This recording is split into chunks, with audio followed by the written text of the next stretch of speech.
ಕನಸಿನಲ್ಲಿ ಕೆಟ್ಟ ಕೆಟ್ಟ ಆಲೋಚನೆಗಳು ಬರೋದು, ಕೆಟ್ಟ ಕೆಟ್ಟ ವಿಚಾರಗಳು ಬರೋದು, ಕೆಟ್ಟ ಕೆಟ್ಟ ಸ್ವಪ್ನಗಳು ಬರೋದು, ಒಳ್ಳೆ ಸ್ವಪ್ನಗಳು ಬರೋದು, ಯಾರಾದರೂ ಒಂದು ಕನಸಿನಲ್ಲಿ ನಿಮಗೆ ಕಾಡಿಸೋದು. ಈ ಸ್ವಪ್ನ ಬಂದರೆ ಏನು ಅರ್ಥ ಅಂತ ಕೇಳ್ತಾ ಇರ್ತೀರಿ.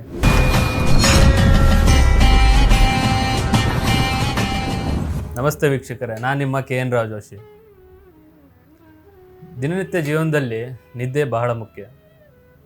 ಯಾಕಂದರೆ ಬೆಳಗ್ಗೆಯಿಂದ ಕೆಲಸ ಮಾಡಿ ಎಲ್ಲ ರೀತಿಯಿಂದ ನೀವು ಸುಸ್ತಾಗಿ ಈ ಕೆಲಸದ ವಿಚಾರಗಳು ಸಾಕಾಗಿ ಯಾವಾಗ ನೆಲದ ಮೇಲೆ ಬೆನ್ನು ಹಾಕ್ತೀವಂಥ ವಿಚಾರಗಳು ಭಾಳ ಜನರಿಗೆ ಕಾಡ್ತಾ ಇರುತ್ತೆ. ಈ ವಿಚಾರದಲ್ಲಿ ಏನಾಗುತ್ತಪ್ಪ ಅಂತಂದರೆ, ಸ್ವಲ್ಪ ಜನಗಳಿಗೆ ನಿದ್ರೆಹೀನ ಆದರೆ ಆರೋಗ್ಯದ ಮೇಲೆ ಪೆಟ್ಟು ಮತ್ತು ವೈಯಕ್ತಿಕ ವಿಚಾರದಲ್ಲಿ ಪೆಟ್ಟು ಎಲ್ಲ ರೀತಿ ಬರ್ತಾ ಹೋಗುತ್ತೆ.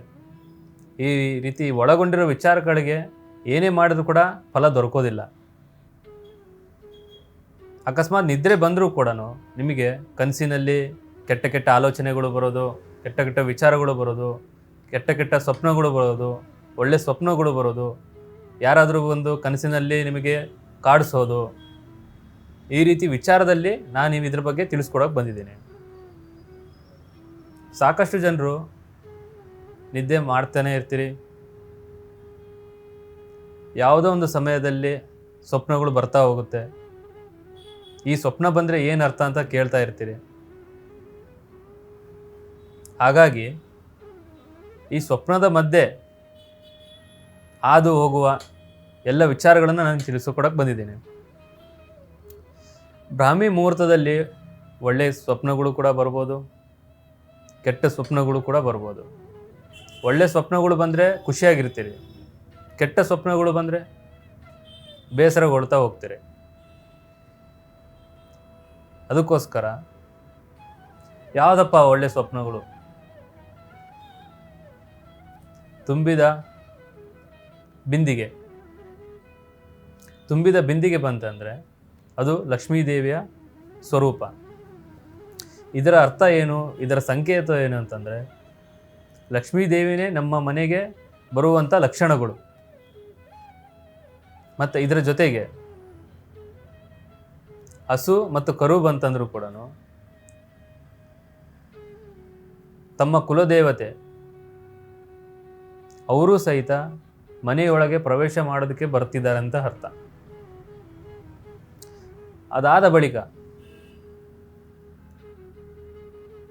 ಕೆಟ್ಟ ಸ್ವಪ್ನಗಳು ಯಾವುದಪ್ಪ?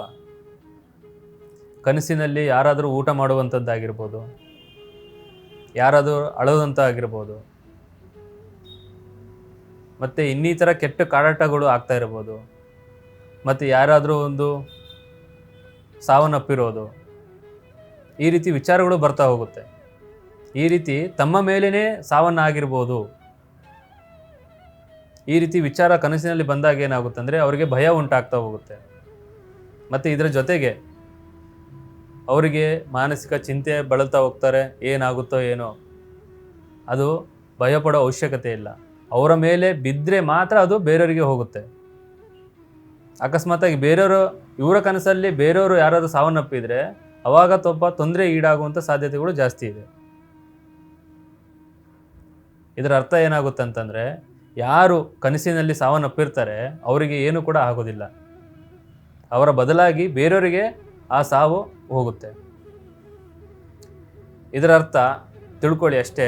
ಸ್ವಲ್ಪ ಏನೇ ವಿಚಾರಗಳಿದ್ದರೂ ಎಂಥದೇ ಇದ್ದರೂ ಕೂಡ ಸ್ವಲ್ಪ ಪರಿಶೀಲನೆ ಮಾಡಿ, ಸ್ವಲ್ಪ ಆಧುನಿಕ ವಿಚಾರದಲ್ಲಿ ಸ್ವಲ್ಪ ನೋಡಿ.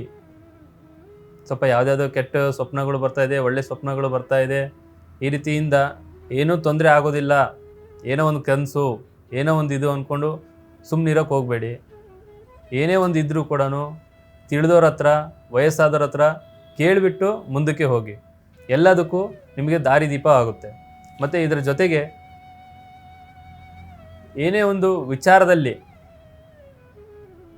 ನೀವು ಏನೋ ಒಂದು ಯೋಚನೆ ಮಾಡ್ತಾ ಮಲಗ್ತಾ ಇರ್ತೀರಿ, ಆ ವಿಚಾರದಲ್ಲಿ ಅದೇ ರೂಪದಲ್ಲಿ ಅದೇ ಕೆಲಸ, ಅದೇ ಕಾರ್ಯ, ಹಣಕಾಸಿನಲ್ಲಿ ಏನೇ ಒಂದು ವಿಚಾರಗಳು ಕೂಡ ಬರ್ತಾ ಇರುತ್ತೆ. ನೆರವೇರುವಂಥ ಸಂದೇಶಗಳು ಕೂಡ ನಿಮಗೆ ನೆರವೇರುತ್ತಾ ಹೋಗಲ್ಲ.